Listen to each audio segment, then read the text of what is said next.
atau hampir dibilang nggak ada lah kan. Ini 2 bulan ini memang kita sama sekali nggak ada barang yang laku gitu kan. Nah, menurut Bibi, solusi Bibi gitu kan, di tengah kondisi saat ini, di mana posisi kita saat ini sekarang lagi istilahnya hampir down lah gitu kan. Nah, kira-kira masukan Bibi apa gitu, Bi? Yang bisa mungkin juga berguna untuk teman-teman yang lain lah gitu. Terima kasih, Bi. Ya, terima kasih. Sepatunya sepatu apa ya? Boleh Bibi tahu nggak? Ada flat shoes, pokoknya segala macam lah, Bi. Jenis sepatu, sendal juga gitu ya. Itu dari produksi dalam negeri atau dari luar negeri? Atau dari Dalam Cina? Dalam negeri. Dalam negeri ya. Sekarang Cina ini berbahaya sekali, dia bisa memproduksi sepatu lebih murah daripada sepatu dalam negeri gitu. Kakak nggak mau sebut nama, kami kan ada perusahaan logistik, kirim baru gitu, kirim sepatu, sepatunya mulai dari pakai B gitu, perusahaan Indonesia. Itu mereknya aja pakai merek dia gitu, tapi buatannya tuh buatan Cina. Jadi mereka hanya ngejual aja pakai mereknya karena harga produksinya lebih murah produksi di Cina daripada produksi di Indonesia begitu. Nah, kalau Bibi, menurut Bibi kan Bibi nggak bisa baca 100% keadaannya bisnis kalian saat ini. Tapi gini, kalau menurut Bibi gini, nomor satu dianalisa kenapa tidak jalan. Oke, nomor satu pasti alasannya karena COVID, orang tidak spending. Tapi orang juga banyak juga beli sepatu, begitu. Tapi kalau menurut Bibi sih, memang sepatu itu tidak menjadi prioritas saat ini. Kenapa? Orang prioritasnya itu pasti kebutuhan yang sehari-hari, begitu. Seperti makanan, minuman, ya nggak ya, snack, begitu. Itu yang sekarang lebih dipikirkan. Kalau ini kalian udah beli barangnya atau kalian hanya jadi distributor? Kita udah beli barangnya, Bi. Oh, nggak konsiasi ya? Konsignasi ya, udah beli barangnya ya? Iya. Ya. Kalau saran Bibi sih, aduh, ini kok jadi hilang ya? Oke, kalau saran Bibi harus jual itu sales, buat sales besar-besaran, mengurangi kerugian begitu. Tidak, kalau dibilang untung sih saat ini tidak mudah ya. Buat sales besar-besaran, push di sosial media gitu, Instagram, fotonya cari yang bagus supaya orang mau beli begitu. Tapi sebenarnya sebentar lagi, kalau menurut Bibi nih, sekarang ini ekonomi udah lebih baik sih. Kenapa? Karena orang sudah mulai bisa bepergian begitu. Lain kali kalau bisnis jangan modalnya dibeli semua, minta konsinyasi aja gitu, jangan mau beli barangnya. Jadi resikonya diperkecil. Dan satu lagi mungkin cari bisnis yang lain kali. Kamu bisnisnya hanya sepatu aja, nggak ada bisnis yang lain? Untuk saat ini yang kita rasa paling mancur sih sepatu, Bi, karena yang lain kita udah coba gagal. Oh gitu, apa aja dulu sebelumnya? Dulu pernah martabak, gagal juga, Bi. Oh gitu, hebat banget ya. Ya duit hasil jualannya dilarikan sama yang jaga. Oh iya, aduh ampun deh tuh orang. Tapi biasa sih bisnis selalu ada orang-orang yang tidak beresnya, itu udah normal. Sekarang jangan kaget, ini contoh aja nih, kita semua jadi melakukan hal-hal yang selalu berbeda. Bibi itu, kalian tahu lock and lock nggak ya? Lock and lock. Tahu ya, yang ada apanya, ada produk-produk untuk rumah tangga gitu kan. Tapi sekarang punya microwave, punya fryer, punya sampai koper gitu. Kakak Bibi aja tuh pegang license-nya lock and lock loh. Kalau kalian mau jual di bawah harga aja, kalau perlu untuk supply, cari Bibi aja gitu. Bibi bisa supply barangnya gitu ke kalian. Tapi Bibi nggak beli barangnya.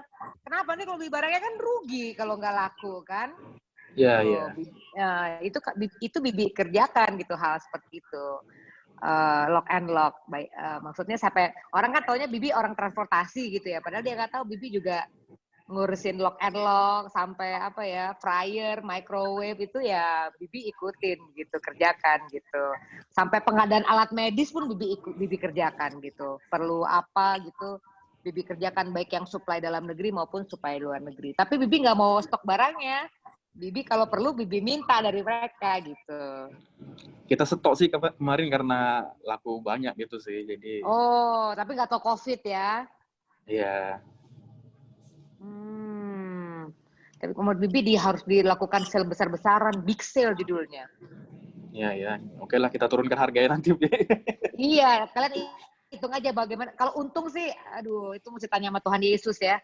Tapi kalau mengurangi kerugian, bisa lah kalian hitung-hitung dulu. Untuk ada modal, ada pengembalian, sehingga kalian bisa buat bisnis lagi yang baru yang lain. Begitu. Bisnis makanan mungkin, alat-alat medis, atau hal yang, dan minta jangan dibeli gitu. Bisa jadi distributornya aja dulu gitu. Kenali berapa sumber-sumbernya yang memang mereka pegang itu, begitu. Oke. Oke, thank you ya. Aduh. Thank you, Bi. Bibi doain supaya kita semua nih bisa pulih lah. Amin. Kakak, bukan Bibi, kakak. Bibi lah.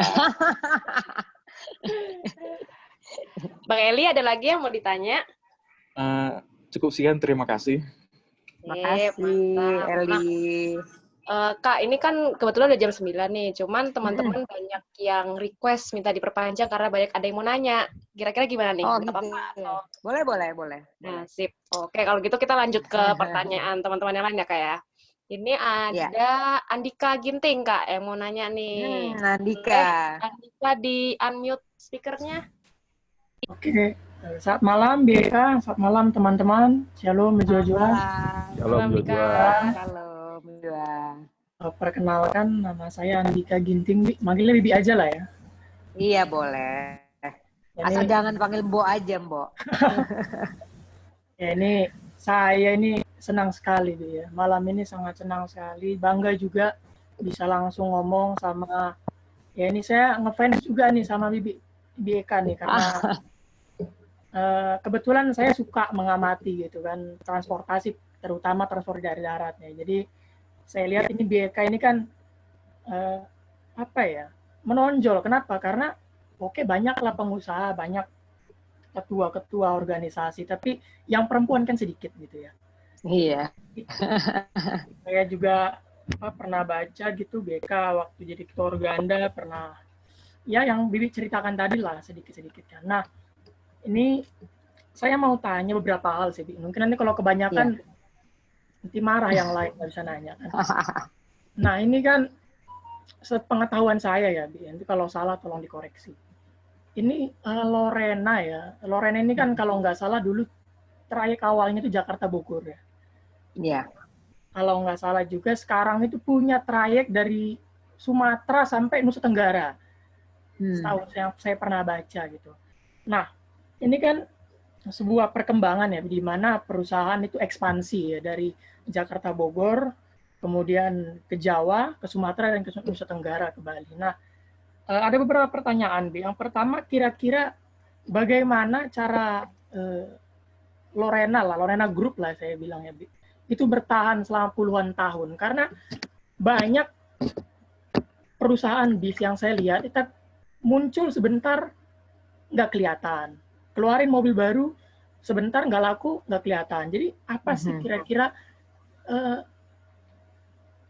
pedomannya Lorena itu apa gitu? Kok bisa sampai puluhan tahun gitu, sampai sekarang? Dan saya baca itu Lorena udah punya ratusan unit bis, mulai dari mikrobus sampai double decker ada kan gitu. Jadi apa kira-kira pedoman prinsip lah ya, prinsip yang dipegang teguh oleh pimpinan perusahaan itu kenapa bisa sampai bertahan sampai sekarang?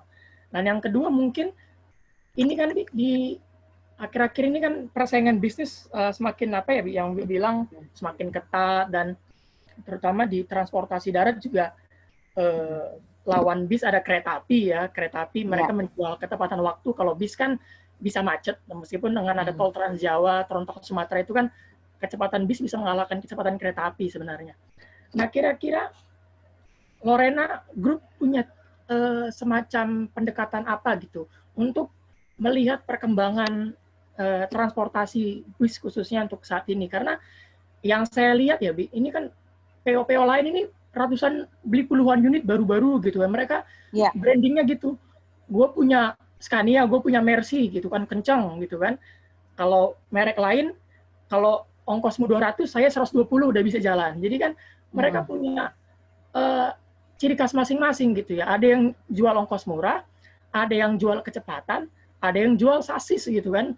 Gue punya mobil baru, ngapain ke sebelah gitu kan, mobilnya tua-tua misalnya. Jadi kira-kira apa yang trik Lorena Group untuk melakukan adaptasi dengan pendatang-pendatang baru yang semakin gencar ini, Bu? Terima kasih. Oke. Nih, Andika ketahuan nih memang pemerhati. Pemerhati kegiatan usaha jalan raya ya. Waduh, ini oke.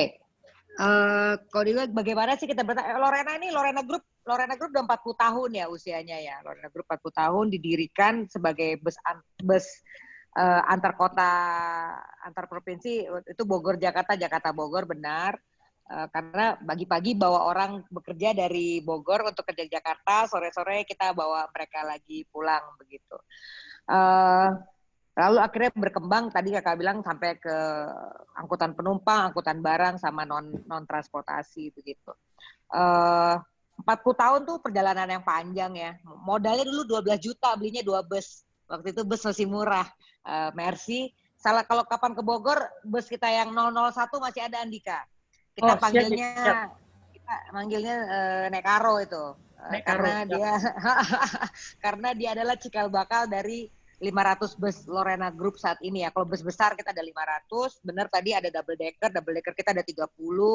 Terus kita juga ada namanya medium basis yang untuk jarak pendek ya, jarak bandara itu juga sampai ada namanya yang mobil seperti Hiace ya, Toyota Hiace ya, yang untuk bandara juga ya, Toyota Hiace. Kemarin kita sih mau pesan Sprinter, tapi karena ekonomi lagi gonjang-ganjing kita stop untuk layanan mewah gitu. Jadi kalau ada pelanggan-pelanggan yang misalnya mau mewah dilayanin, nggak mau gabung sama orang-orang, hanya mau diajak terus mau nyaman ya, kita mau kasih juga begitu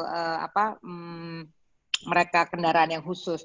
Kenapa kita bertahan? Kalau menurut kakak nomor 1 ya kita itu bekerja dan berdoa ya. Itu kalau maminya kakak itu tiap hari bangun jam 4, doanya kayak 2 jam deh, nggak berhenti sampai jam 6. Tapi kita di lain pihak juga orang yang menurut kakak sih kita ini percaya bahwa kerja keras, kerja cerdas itu sangatlah penting begitu. Karena tidak ada sesuatu bisa kita terima kecuali kasih karunia Tuhan yang cuma-cuma saja tanpa ada namanya investasi dari kitanya, usaha dari kitanya. Jadi kita percaya, Ora et Labora tuh prinsip kita nomor 2, kita itu percaya bahwa manajemen yang baik itu sangat-sangat menentukan apakah perusahaan itu bertahan untuk 1 tahun, 2 tahun, 3 tahun begitu. Manajemen yang baik termasuk seperti gini Andika, kalau punya uang itu tidak dipakai untuk kepentingan pribadi, kita invest kepada perusahaan itu, ada tabungan kita begitu. Terus kan kita tahu kalau bus itu contohnya nih, kalau bus ya, kan kalau kita beli besoknya harganya langsung turun ya, penyusutannya tinggi. Jadi kita beli aset, kita beli aset begitu. Jadi maksudnya kayak tanah, kantor. Jadi nggak usah nyewa, malah kita nyewain kantor kita buat orang lain punya pendapatan. Terus kalau harga tanah kan selalu naik, kalau harga kendaraan kan malah turun. Jadi maksudnya kita berpikir bagaimana kita ini juga kalau hal yang terburuk itu kita tuh bisa juga tetap selamat gitu. Jadi itu manajemen tuh sangat penting, itu yang kedua. Yang ketiga itu memiliki tim yang baik ya. Tim itu sangat-sangat penting. Kita tidak bisa kerja sendirian. Kita ini bukan Superman gitu. Kita tangannya 2, matanya 2, hidungnya 1, kakinya 2. Jadi memiliki tim yang baik di pusat maupun di daerah tuh sangat-sangat penting. Kakak sekarang juga lagi mengumpulkan kayak milenial gitu, karena kakak perlu orang-orang milenial itu untuk menantang pemikiran kami ini mengenai apa yang harus dilakukan dalam kegiatan dunia usaha gitu. Kita ini bukan orang yang paling pintar, selalu ada orang yang lebih pintar dari kita, selalu ada orang yang lebih muda dari kita begitu ya. Jadi 3 hal ini dengan tim yang baik adalah merupakan kombinasi bagaimana kita bisa bertahan. Tentu Andika banyak hal lainnya turunannya, contohnya punya bisnis proses yang benar, visi yang benar begitu. Karena usaha itu kalau tidak jelas visinya mau kemana kita, kenapa kita mau melakukan ini, kita tidak bisa menurut saya tidak akan bisa bertahan. Dan yang paling penting yang mengikat semuanya adalah tadi yang di awal saya bilang adalah harus punya semangat pantang menyerah gitu.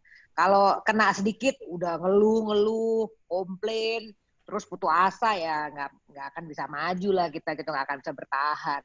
Ya dengar cerita orang ngomongin kita gitu langsung kita patah arang, sebel, kesel, bete gitu kan, tidak bisa seperti itu.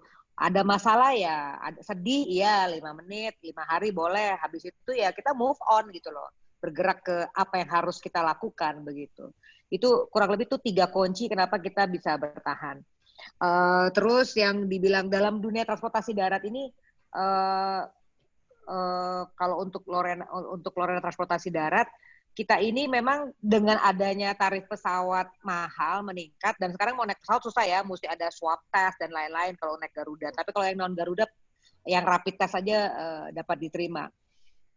Itu memberikan angin segar sih kepada kita. Apalagi kalau jalan tol ini sampai Sumatera, nanti sampai Aceh loh, Andika, bisa dibuka, bayangin. Sampai Palembang. Sampai Palembang. Kakak terakhir ke Palembang, jalan darat itu sampai ke Bandar Lampung itu kurang dari 3 jam. Oh iya. Sampai Bandar Lampung, hebat sekali itu. Biasanya kita ini macet, lamanya bukan di macet yang waktu kita keluar dari Bakahuni kan. Iya. Sekarang ini bottleneck-nya udah nggak ada gitu. Yang bikin lama ininya aja, ferinya itu ampun deh, feri itu nunggu dulu kan. Iya. Tapi kan kakak naik bus gitu kan, jadi ya kita mesti beramai-ramai. Emang eksekutif, tapi kan kalau ada ini lagi gelombang tinggi, lagi air pasang, itu kita tidak bisa docking, tidak bisa mendarat begitu. Ini udah keseringan bolak-balik Jakarta Bakahuni ke Jakarta Sumatera, jadi udah hafal begitu. Apa permasalahan di lapangan. Tapi untuk transportasi darat ini, kita ini sekarang tidak lagi fokus ke bus antar kota, antar provinsi saja untuk darat. Kita fokus untuk kita berbicara nomor 1 trayek dulu ya, baru kita nanti berbicara fleetnya, alat angkutnya. Kita fokus juga sekarang kayak perumahan, kita kan kerjasama dengan Sinarmas gitu ya, untuk kita memberikan layanan kepada orang-orang yang tinggal di sekitar perumahan tersebut begitu. Jadi kita juga harus diversifikasi ya, kita harus diversifikasi. Terus kalau berbicara mengenai fleetnya, alat angkutnya, berlomba-lomba. Ya mereka sih boleh berlomba-lomba ya. Tapi kalau menurut kakak ujung-ujungnya ginilah, bus bagus tapi harus diimbangi sama layanannya bagus. Biar busnya bagus, kalau orangnya nyebelin ya juga akhirnya juga tidak langgeng juga begitu. Tapi memang ini merupakan tantangan baru karena banyak orang tadi yang ini bonek gitu loh, yang tiba-tiba beli mobil tanpa perhitungan, tapi kan dengan keberadaan mereka udah membuat kita goyang juga gitu. Padahal dia sesudah 1,5 tahun tutup gitu perusahaannya, tapi kita udah keburu kena tinju karena mereka udah beli armada baru gitu dan berani banting-banting harga. Ini kan orang kan rumus paling gampang berusaha ini kan banting harga ya, rumus paling gampang begitu. Ya jadi kita melakukan 1 diversifikasi, 2 juga memanfaatkan fleet yang ada, tapi juga jangan kebablasan gara-gara orang lain beli fleet baru terus kita harus ikut-ikutan. Tapi dan yang terakhir yang ketiga itu tim SDM-nya harus tetap terus dibangun walaupun tidak mudah karena kita ini banyak akar rumput ya, pelaksana di lapangannya akar rumput yang notabene tidak mendapatkan training banyak sebelumnya, beda sama negara Jepang gitu. Jepang itu biar orang tamat SMA mereka dari kecil itu pelatihan karakternya dibangun, pelatihan teknikalnya dibangun. Kalau kita kan kurang ya dalam hal-hal tersebut gitu. Kita kelas budi pekerti aja sudah dihilangkan di Republik Indonesia ini begitu. Kecuali sekolah-sekolah internasional mereka punya kelas-kelas budi pekerti gitu. Jadi 3 hal ini termasuk SDM ini, 3 hal yang tadi yang kedua saya sampaikan Andika, itulah yang membuat puji Tuhan begitu, bukan karena kita hebat kita masih bertahan. Kakak masih ingat kok waktu Lorena berdiri, bus Lorena berdiri, banyak banget saingan kita gitu seperti Indah Murni yang sekarang udah innalillahi wa inna rojiun gitu kan ya. Merdeka, perusahaan-perusahaan itu yang notabene hari ini tidak ada. Termasuk Rosalia saja lagi sampai hari ini belum beroperasi. Iya, Rosalia, tapi ini gencar, mereka baru keluar unit double deckernya kan, Volvo loh. Iya, Volvo. Salah itu beli Volvo itu. Kemahalan. Kemahalan. Apa mungkin satu lagi mungkin sejolinya Lorena, Pahala Kencana. Itu kan dari Iya, dulu iya. tandemnya tuh. Iya. Di mana ada trayek Lorena, di situ ada trayek Pala Ada Pala Kencana. Kencana. Iya. Dan Tandem. selalu banding harga ya. Wah, ya itulah rumusnya gitu, banting harga atau beli mobil baru gitu, beli Scania, beli Mercy, beli Volvo. Iya. Wah, kalau Pala Kencana itu kakak kenal dari pendirinya ya, Pak, jadi saya kakak lupa. Dari pendirinya sampai pendiri meninggal, sampai anaknya yang paling tua juga udah meninggal loh.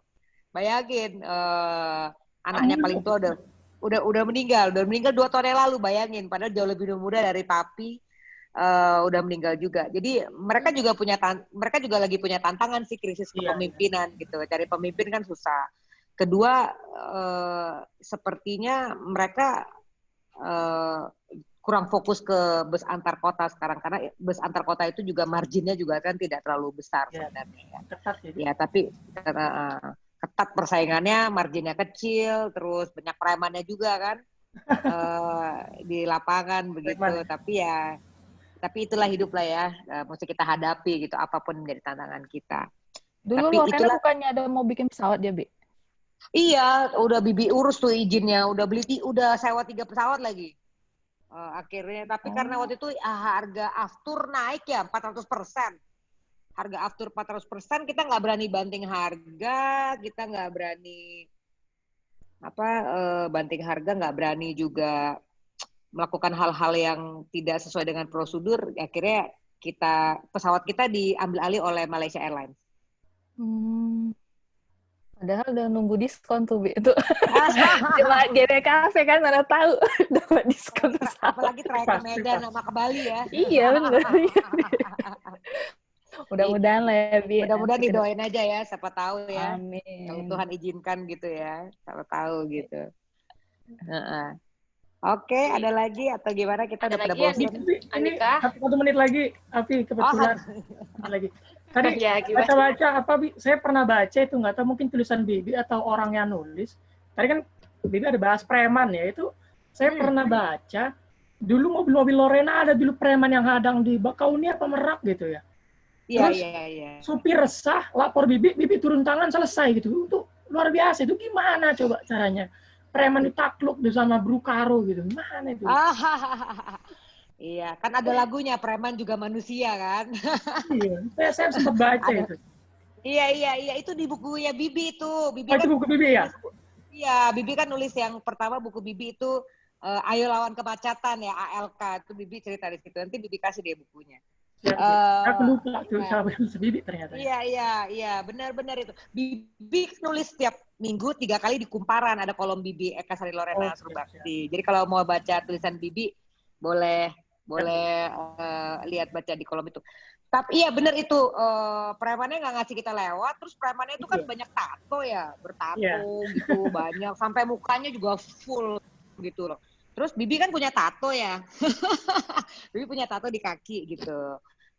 Kalau di GBKP masih boleh punya tato, bertato di kaki. Bibi datangin dia, Bibi ngobrol soal tadi yang ditanya gimana ngomong sama orang supaya orang tuh mau ngomong sama kita. Kita pelajari tentang orang ini, Kakak. Bibi lihat dia banyak tato, Bibi cuma ngomong sama dia, Bang, tatonya buat di mana? Bibi bilang gitu. Terus dia ketawa. Jadi kan jadinya, Bang, saya juga suka tato loh, Bang, gitu. Dia ketawa, dia pikir Bibi akan minta, tolongin dong bersama truk kita boleh lewat. Enggak, Bibi nggak minta itu. Bibi cuma mau tanya sama dia, kan lapor kita nggak lewat, udah 2 jam nggak lewat, udah bete dong Bibi gitu kan.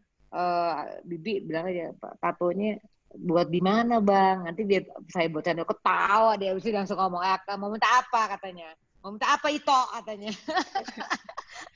Lewati lah bus kayak ini, janganlah bus saya dibuat masalah lah Bang. Yang lain-lain itu terserah urusan Abang lah. Bus kami lewat lah Bang. Itu bus kita nggak di malam-malamain lagi. Diajak ngomong. Itu saya sampai ingat sampai sekarang itu karena gitu ya. Karena apa ya? Itu bilang tadi ya. Bobot orang itu bukan karena dia jenius, tapi ya dia tahu kondisi gitu kan, tahu banyak apa ya. Jadi ilmu preman juga kita bisa dapat gitu kan. Yang mungkin kalau saya udah ketakutan dulu kan, cemplungin nanti ke selatan habis kita. Oke, kalau panjang nanti moderator nanti lain kali diskusi. Bujur lagi bujur malah. Jadi udah ini ya Kak, ketemu nih satu orang yang memang pemerhati bis banget. Iya, nih. hebat. Kayaknya Hebat ini banget, banget, hebat katam banget. banget itu. Kalau Iya, teman di gereja luar bisa ntar diajak biasa. ngobrol Kita tentang. ngobrol. Bisa Oke nih. sambil makan BPK ya. Bener.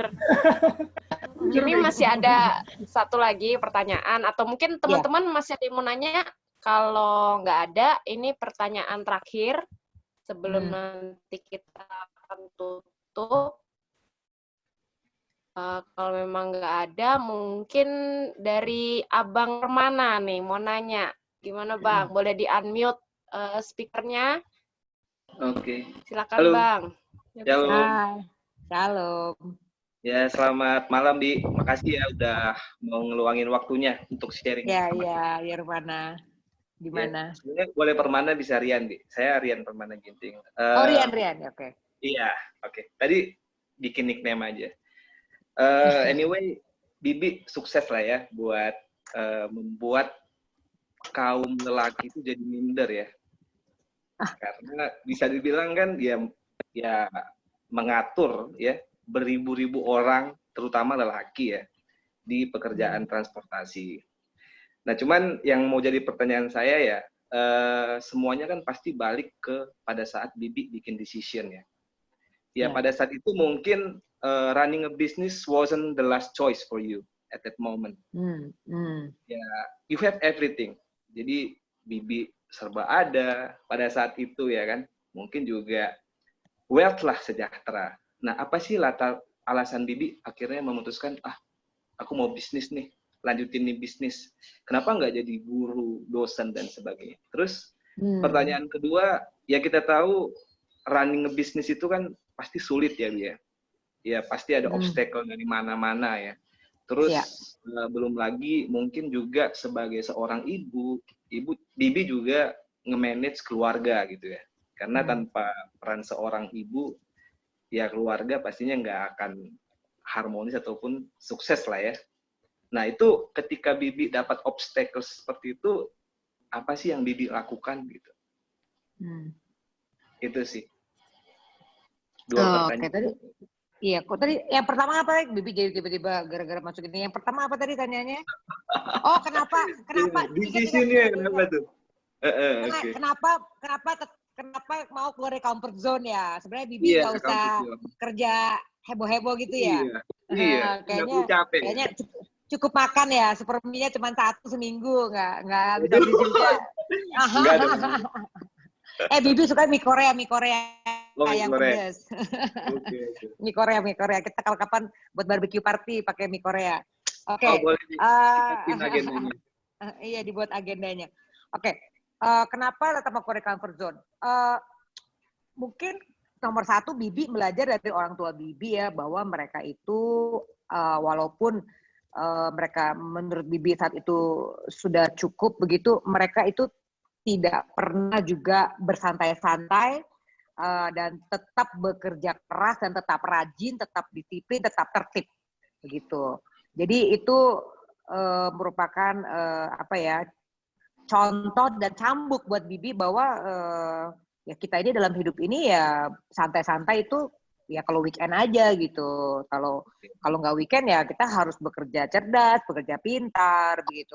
Ya jangan bersantai-santai begitu. Kalau dibilang cukup ya itu subjektif ya, cukupnya orang kan beda-beda. Ada orang yang misalnya A cukup, ada orang yang B masih belum cukup begitu. Jadi kenapa masih itu menurut Bibi? Karena ada contoh bahwa kerja keras, kerja disiplin itu bukan karena kita mau berlebih-lebihan, tapi karena kita ingin mempergunakan waktu yang kita miliki, kemampuan yang kita miliki untuk memberikan dampak kepada orang banyak. Jadi itu motivasi Bibi, dan Bibi suka sih membuat hal-hal yang baru begitu. Maksudnya apa sih yang bisa membuat orang juga akhirnya lebih mudah hidupnya melalui keberadaan kita, lebih juga memiliki pengetahuan dengan informasi yang kita bagikan ya. Bisa juga lebih sejahtera begitu dengan keberadaan kita. Hal-hal seperti itulah yang mau dilakukan. Yang kedua, Bibi itu orangnya kan nggak bisa diem ya, nggak bisa di rumah gitu. Maksudnya nggak buat apa-apa gitu. Jadi kayaknya kalau Bibi nggak kerja kayaknya bisa sakit kali, senyo kali Bibi ya. Dari usia muda itu, Bibi itu waktu kuliah saja tuh udah belajar jadi itu loh, penilai lukisan, kurator. Oke. Ya, kurator teman Bibi itu semuanya Yahudi kecuali Bibi deh. Makanya mereka kasih nama Bibi Abigail, nama Yahudinya gitu. Karena yang jadi kurator, penulis pada zaman penilai lukisan itu hampir nggak ada orang Asia pada zaman Bibi gitu ya, 20 tahun yang lalu gitu. Tapi Bibi udah belajar hal kayak seperti itu. Terus ya Bibi orangnya kan mau yang ketiga itu, Bibi itu orangnya tuh keingintahuannya besar. Okay. Jadi nggak bisa diam-diam aja, nggak bisa melakukan banyak hal. Jadi selalu ingin tahu, selalu ingin belajar, selalu ingin tambah pengetahuan, stretching gitu. Tidak bisa ya itu saja gitu. Dan Bibi ini kan orangnya bosenan ya. Jadi mesti ditantang gitu otaknya sama kemampuannya untuk melakukan hal-hal yang yang berbeda begitu. Jadi mungkin itu motivasi tersebut tadi itu sama sifat dari Bibi itu yang membuat ya kita nggak bisa di comfort zone gitu. Dan kenapa mesti ada comfort zone gitu? Ada orang kan mungkin senang di comfort zone. Mungkin karena Bibi bosenan ya nggak bisa di comfort zone begitu. Nah kalau yang kedua itu tadi sampai yang pertama tadi comfort zone ya keluar. Okay. Yang kedua apa ya, lupa ya? Yang kedua ketika Bibi ada hambatan, obstacles ya. Oh, obstacles ya. Bibi tadi lupa nyatet soalnya. Yang tadi masih dicatat di handphone, yang kedua udah mulai bosen nyatetnya. Mau denger aja langsung. Kalau nomor 1 tahu nggak kenapa kalau kita bisa, bagaimana kita menghadapi tantangan? Nomor 1, Bibi selalu taruh di my mind, di pemikiran dan hati Bibi bahwa tantangan itu adalah bagian dari hidup. Jadi kalau ada tantangan datang ya kita siap gitu. Siapnya belum tentu siap 100%. Tapi karena sudah kita letakkan hal tersebut di dalam pemikiran kita bahwa dalam hidup ini tidak mungkin tidak ada tantangan. Selalu akan ada tantangan. Jadi kalau ada tantangan ya kita lebih siap, terus otomatis kalau Bibi langsung berpikir, oke, ini tantangannya apa yang harus kita lakukan dalam kita bisa melalui tantangan ini begitu. Bibi ini orangnya positif gitu loh, apa-apa dilihat positifnya dulu. Kesel 5 menit, habis itu oke. Ini masalah, tapi apa yang bisa kita lakukan? Terus kita mau kemana? Terus kita bagaimana? Oke, saya belum berhasil. Apa ya yang supaya kita bisa berhasil? Oke, saya sedih. Oke, apa yang buat saya nggak sedih? Mungkin makan kerupuk, buat Indomie, rasa sotomi gitu kan. Bibi kan orangnya hobi ngemil nih gitu. Mungkin makan comfort food, hobi makan jeruk gitu kan. Oke, saya lakukan ini ya. Abis itu ya dicari jalan keluarnya gitu. Bersedih normal, patah semangat juga karena Bibi juga ada patah semangat. Aduh, capek banget deh nih, udah mau begini belum juga ada jalan keluar, udah berdoa saat teduhnya dipanjangin lebih gitu, setengah jam lebih, tapi kok Tuhan belum kasih jawaban gitu kan. Tapi ya tadi itu jangan pernah menyerah gitu, never ever give up. Ya, itulah yang membuat Bibi bisa melalui tantangan itu. Jadi memikirkan hal yang positif, menaruh ke dalam pemikiran bahwa masalah itu memang bagian dari hidup. Yang ketiga itu ya tetap fokus kepada semangat pantang menyerahnya itu. Orang Karo tuh katanya kan tadi saya ulangin berkali-kali, pinter sama jagoan. Masa kita gampang menyerah, kan nggak cocok. Kalau kata film Naga Bonar, jangan menyerah tulang gitu kan, dibilang di filmnya. Ya kita jangan menyerah juga gitu, apapun tantangan kita ya. Yang bisnis sepatu belum sukses ya kita coba bisnis lagi yang lain begitu. Kalau kalian kan lihat kita sekarang ya, Bibi mah masih inget dulu kita nggak punya parkiran di bawah pohon orang, bayar orang, terus kantornya sederhana, tempat gudangnya masih pakai lantainya tanah gitu. Kalian jangan lihat kita sekarang gitu. Kalian mesti lihat kita 40 tahun yang lalu tuh kita tuh nggak, perusahaannya nggak punya apa-apa gitu. Sekarang kita ke Alibaba ketemu ini gitu. Ya sekarang gitu. Setelah kita membangun kredibilitas kita itu dari kerja keras gitu kan. Ayah Kak Bibi kan bukan juga anaknya Pak Soeharto gitu. Tapi bukan berarti kita nggak bisa berhasil dalam apa yang kita lakukan begitu saat ini. Oke. Kalau lebih gitu ya. Udah lapar nih Bibi, makanya lupa dikit. Lupa bawa coklat tadi, mau makan coklat takut kalian pengen lagi ntar. Nanti minta dikirimin satu-satu lagi, Bi. Iya. Oke, Bang Rian, ada lagi? Thank you. Yang Rian. tanya. Sip, oke. Nah, Thank you. satu lagi nih, terakhir ya, Kak, sebelum kita closing.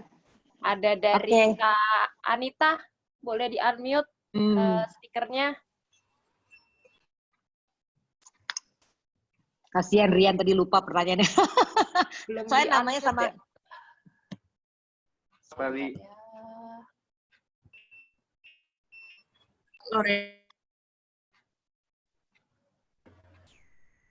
Speakernya Kak.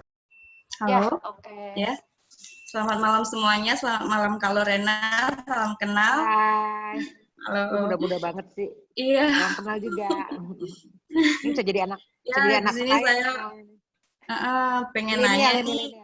Tadi kan kakak bilang kakak juga dari awalnya itu keluarga juga kurang finansialnya kurang begitu, yang bukan orang kaya banget yang kayak Pak Soeharto gitu ya. Jadi kita di sini juga kebanyakan mungkin kita juga dari latar belakang yang bukan keluarganya bukan pebisnis gitu. Dan kita tuh pengen memulai berbisnis. Tapi keluarga nggak mendukung gitu secara finansial ataupun secara moral juga tidak mendukung gitu. Jadi saya di sini pengen nanya apa trik yang harus yang kita lakukan untuk bisa mulai berbisnis gitu Kak. Terus bagaimana kita mendapatkan komunitas yang juga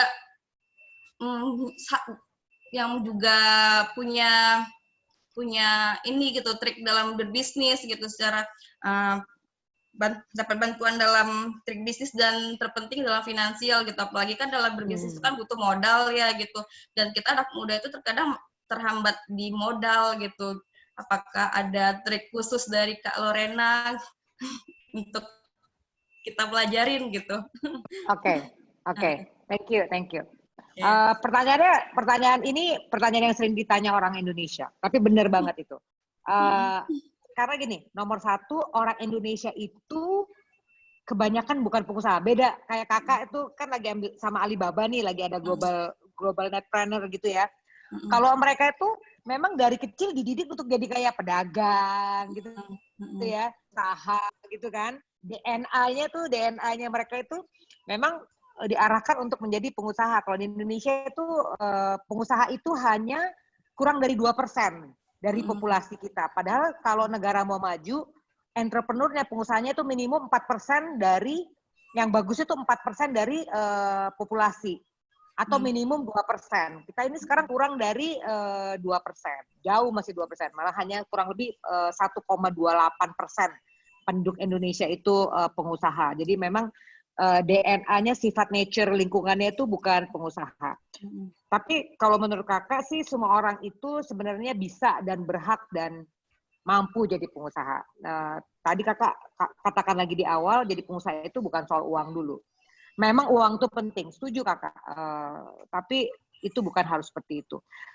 Ayah kakak sendiri itu kan waktu itu kan jadi tentara ya, dia tentara, komandan, jadi juga keluarganya tidak ada yang pengusaha. Semua kakaknya itu insinyur, adik dokter, akuntan, begitu kan, semuanya profesional begitu.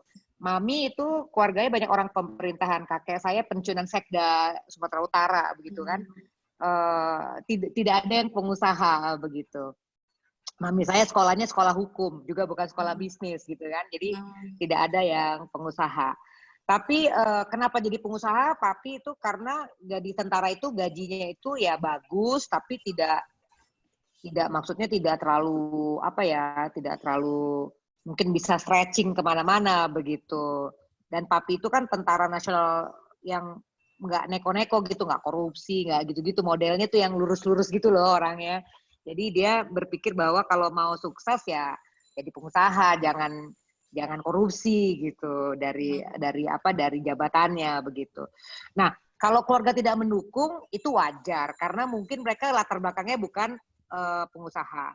Tapi kembali lagi itu dipelajari kenapa mau, coba dibuat pertanyaan kenapa mau jadi pengusaha, tujuannya apa? Begitu. Itu mesti dipikirin. Kalau memang bulat tekad udah dipikirin, didoakan, udah buat bisnis plan tulis gitu, wah udah gambar-gambar gitu ya. lanjut begitu, tetap aja jadi pengusaha. Doakan supaya orang tua dan keluarga mendukung, bukan dilawan gitu. Kalau saya orang yang nggak mendukung saya tuh makin saya doakan gitu. Dulu saya punya ada orang media kalau ngomong gitu selalu bikin sakit kepala. 1 tahun loh kakak doain supaya dia itu akhirnya jadi temenan sama kakak. Dan sampai hari ini jadi teman kakak gitu. Tapi 1 tahun loh kakak doain dia, Tuhan berkatilah dia dan keluarganya supaya dia kalau ngomong positif gitu. Ya kalau yakin dan memang punya semangat mau jadi pengusaha, lanjutkan saja buat perencanaan yang baik.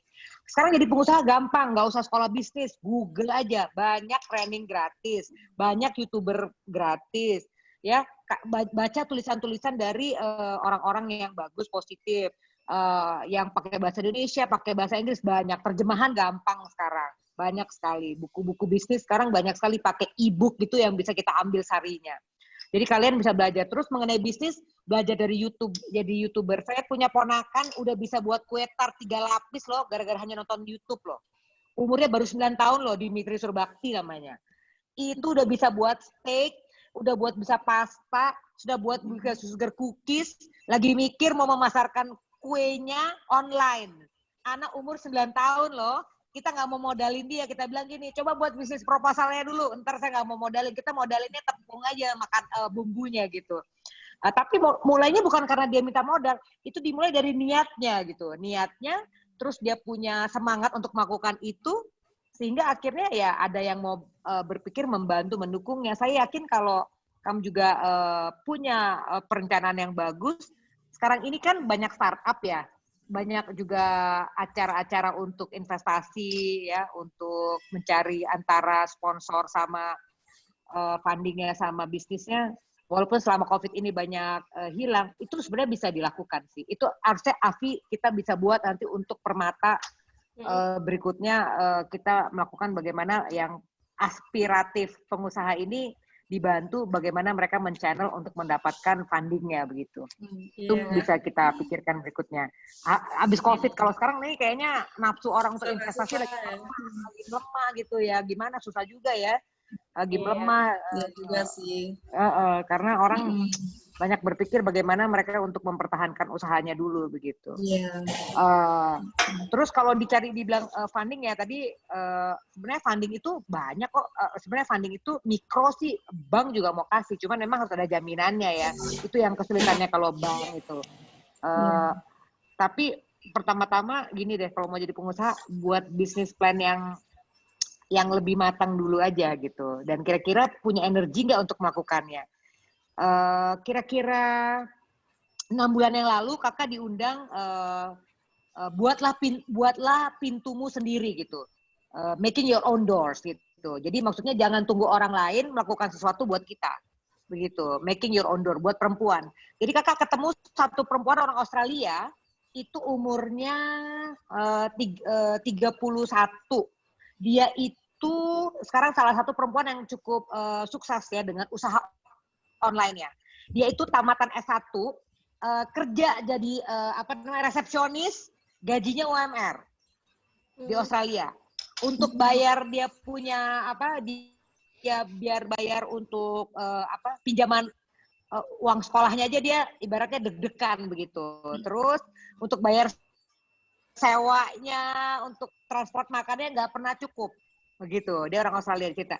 Jadi dia supaya nambah-nambah usahanya, dia belajar dari YouTube sama baca buku bagaimana membuat minuman teh yang bisa bikin kurus dan rasanya enak.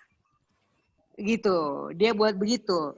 Jadi dia belajar tuh baca, buat sendiri gitu. Padahal keluarganya semua hanya ya profesional, bukan pengusaha gitu. Dia belajar, terus dia buat foto Instagramnya cakep-cakep gitu. Instagram cakep-cakep. Habis itu dia buatnya weekend. Jadi dia buat di sistemnya, di WA-nya gitu, terima orderan. Nanti kalau udah ada order, dia penuhin gitu. Dan dia buat ordernya sedikit dulu, karena duitnya kan pas-pasan dari gajinya dia saja kan. Itulah dia mulai. Sekarang dia salah satu milioner di bawah 35 tahun di Australia. Waktu itu dia waktu dia mulai besar itu dia milioner di bawah 30 tahun. Tapi mulainya maksud saya gini, Ini contoh gampang, tidak mungkin, belum tentu semua orang bisa jadi kayak dia gitu. Dia tuh lebih hebat dari kakak gitu, dia bisa jadi milioner sendiri gitu, kalau menurut kakak. Tapi maksudnya bayangin, karena dia bilang, kan sekarang bisa belajar dari YouTube, bisa nonton dari YouTube, bisa masalkan dari sosial media. Bersyukurlah saya dibandingkan angkatannya saya, angkatannya Eka gitu, angkatannya Bibi gitu, untuk bisa melakukan kegiatan usaha. Nah, akhirnya sekarang dia itu, menjual namanya, menjual teh itu. Dan dia akhirnya tau nggak, mengembangkannya abis menjual teh, menjual tempat minuman tehnya, menjual gelas tehnya, adukan tehnya, tempat simpan, semua yang berhubungan dengan usaha dia lebarkan gitu. Dan itulah power online. Jualan online kan dia nggak punya toko sama sekali, nggak punya apa-apa. Dan karena dia kan kadang-kadang gini, orang order dia kan ngasih duit duluan. Dari duit itulah dia akhirnya buat ininya, buat membayar itu barang-barang yang untuk tehnya itu gitu. Ini saya kasih contoh, dia baru mulai bisnisnya kurang dari 7 tahun. Kurang dari 7 tahun. Gitu. Hebat itu cewek. Iya. Makasih banyak Kak atas masukannya. Thank you. Kak Anita ada lagi mungkin yang mau ditanyain? Itu aja sih dulu sih. Next time kita kalau ada waktu, ada kesempatan lagi bisa ya ngobrol lagi. Diskusi lagi. Kasih kesempatan buat yang lain dulu. Mana tahu yang lain ada pertanyaan. Oke, ya nanti masih kecil banget sih ini. Aduh, muda-muda banget. Lucu. Masih Elizabeth Tata semua nih Kak. Iya nih Elizabeth Tata muda banget nih masih. Rambutnya aja poninya masih kayak anak-anak gitu. Halo. Ya, mungkin tadi pertanyaan penutup kali ya Kak dari teman-teman. Nanti kalau memang ternyata siapa tahu someday kita bikin sesi lain lagi nih bersama Kak Eka gitu. Nah, mungkin teman-teman yang lain boleh.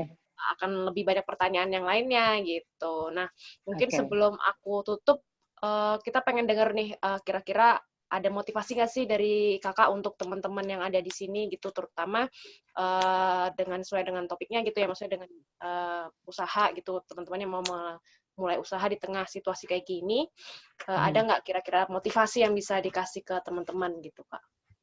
Oke. Pertama-tama terima kasih ya udah mendengarkan saya bicara cukup panjang dan lebar. Semoga tidak ada yang ketiduran. Tadi ada yang kakak lihat udah jatuh ke meja juga, udah agak kecil hati juga kakak. Jangan-jangan nih kakak ngebosenin gitu. Tapi semoga enggak ya. Mungkin yang semua kakak omongkan belum tentu kalian pahami 100%. Nggak apa-apa. Namanya pembelajaran itu tidak harus kalian langsung paham harus sekarang. Tidak apa-apa. Dengerin aja, ambil sarinya, buat nota. Tiap hari dibaca yang hal penting diperkatakan. Kalau kakak selalu percaya gini, bahwa untuk menjadi pintar bukan harus langsung memahami semuanya dalam satu saat. Untuk menjadi sukses tentu ada prosesnya. Sukses itu hak semua orang. Siapapun dia lahir dari siapapun, apapun latar belakangnya, mereka berhak untuk sukses. Tergantung bagaimana kita ini mengelola apa yang Tuhan telah percayakan kepada kita. Jadi kata-kata penutup kakak adalah begini. Jadi pengusaha itu menurut kakak merupakan suatu berkat ya. Karena kita bisa menciptakan banyak hal-hal menurut kakak dengan usaha yang kita lakukan. Dan menurut kakak usaha itu bisa memberikan lapangan pekerjaan kepada banyak orang. Apalagi di Indonesia dengan jumlah penduduk hampir 300 juta, itu hal yang sangat penting. Jadi pengusaha itu semua orang bisa. Nomor 2 itu, jadi pengusaha itu memang membutuhkan dana dan membutuhkan dukungan keluarga. Tapi itu bukan berarti bahwa kalau kalian di dua hal ini belum mendapatkan dukungan yang penuh, bukan berarti kalian tidak bisa jadi pengusaha. Nomor 3, yang paling penting adalah jangan pernah berhenti belajar untuk menemukan apa yang ingin kalian lakukan. Kalau kalian sudah ketemu apa yang mau kalian lakukan, pelajari lebih dalam lagi, belajar dari online, belajar dari orang-orang via YouTube, dengarkan di podcast ya. Ada yang pernah sering dengerin podcast nggak? Dari podcast, hal-hal positif, hal-hal bisnis, hal-hal yang ingin kalian lakukan dalam hidup ini gitu. Kayak kakak nih, kakak pengen belajar, udah agak tua itu, pengen belajar ini. Jadi chef untuk masakan Korea gitu, karena sekarang kakak banyak ngobrol sama mereka gitu. Ya kakak belajarnya buat topoki ya kan ya, terus buat bulgogi, banyak hal kakak pelajari itu via YouTube loh. sausnya apa, ininya apa gitu. Ntar lagi kan mau belajar ini sih, belajar makanan karo kayaknya. Bagaimana buat lemang yang enak pakai pakai BPK begitu. Itu 3 hal yang mau kakak sampaikan. Dan kakak ulangi lagi nih, Vi, mungkin kalian kayak bosan. Anak kakak pun bosan. Kakak selalu bilang sama anak kakak, kalian itu orang yang diberkati. Kalian itu anak pintar. Kalian itu punya banyak kesempatan. Kalian itu kesayangannya Tuhan. Tidak ada yang mustahil begitu. Jadi kakak selalu mengatakan hal yang positif kepada anak kakak gitu. Karena kakak yakin dan percaya apabila kalian percaya dan imani itu banyak hal yang kalian bisa lakukan. Dan kalau kalian lagi sedih, hal yang positif itu kalian dengarkan kembali, kalian baca kembali sehingga kalian bisa bangkit dari rasa sedih dan rasa mungkin lagi bete lah, frustasi, lagi nggak mood, lagi banyak tantangan lah gitu kan ya, lagi having bad dreams, lagi bad relationships atau apapun yang Putus bikin cinta. kalian kurang happy, putus cinta, belum dapet pacarnya yang bikin sebel gitu, atau misalnya pekerjaan kita sebenarnya nggak sesuai dengan hati nurani kalian, usaha kalian nggak jalan, udah buat A, B, C, D, E ya, carilah hal-hal yang positif ya. Kakak juga sering nonton khotbah-khotbah baik pendeta dalam negeri dan luar negeri. Kalau luar negeri kakak senang banget Mas Stephen Furtick, ada yang tahu pasti ya. Kakak suka Joseph Prince begitu, Stephen Furtick itu yang kakak senang, Hillsong, GBKP juga kakak dengarkan, dan juga pendeta yang lain untuk kita menguatkan begitu. Karena apapun yang mau kita lakukan, kalau kita nggak punya stamina, kita nggak bisa buat apa-apa. So kata intinya adalah jangan pernah berhenti belajar, dalami apa yang kalian mau lakukan, dan ya, kejarlah mimpi itu gitu. Nanti yang lain-lainnya ngikutin kok. Percaya sama kakak gitu. Nanti kalian bilang gini, aduh kan duitnya susah, terjadilah menurut imanmu. Tapi kalau bilang gini, kalau kata si Kak Eka, Bibi Eka, saya punya bisnis plan bagus, pasti ntar ada jalan keluarnya, pasti ada dananya. Itu pasti terjadi gitu. Kakak percaya sekali hal-hal itu. Kita ini agak grup bonek ya, bondo nekat gitu. Gitu. Oke ya, ini kayaknya nonton nih si Jaster Meliala udah ngantuk nih juga nih Jaster. Wah, ngantuk terus dia mah Kak. Oke, Kak, makasih banget. Maksudnya Thank you itu tadi banget. benar-benar menginspirasi kita gitu ya. Terutama mungkin buat teman-teman yang memang mau memulai something yang baru di situasi kayak gini, atau mungkin untuk situasi-situasi berikutnya gitu. Jadi aku pribadi makasih banget untuk Kak Eka. Makasih, udah nggak berasa udah hampir 2 jam. Ya udah hampir 2 jam kita ngobrol. 5 menit ya, oh my God. Iya, bener, nggak berasa. Dan makasih juga untuk teman-teman yang udah stay, udah join juga di Ngopi Jakpus Part 3. Nah, nanti mungkin mau ada lagi Ngopi Jakpus Part berikutnya. Jangan lupa untuk tetap stay ya. Nah, ini sebelum kita say goodbye semua, mungkin boleh dibuka. Udah pada buka videonya, kita mau foto bareng. Oke. Andika boleh minta tolong foto. Silakan teman-teman berpose secantik mungkin, seganteng mungkin. Dinyalain Gita belum. Ada Sarage. Kak Emanita, Kak Elsa, Kak Adrianda, Bang Asre. Ada Bang Jopi juga nih, senior saya nih. Oke. Kak Gita belum? Oke, yuk. 1.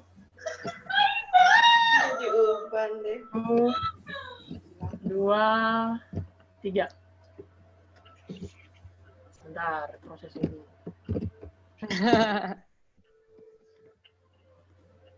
Sekali lagi, 1, 2, senyumnya. Joseph.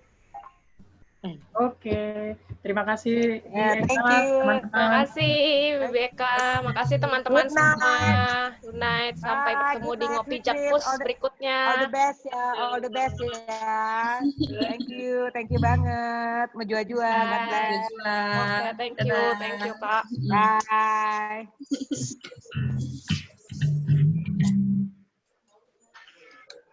Dadah Joseph. Dadah Joseph. Dadah Joseph. Jadi, tumben nongol. Wih, gue dari tadi nongol, bro. Mana, bro?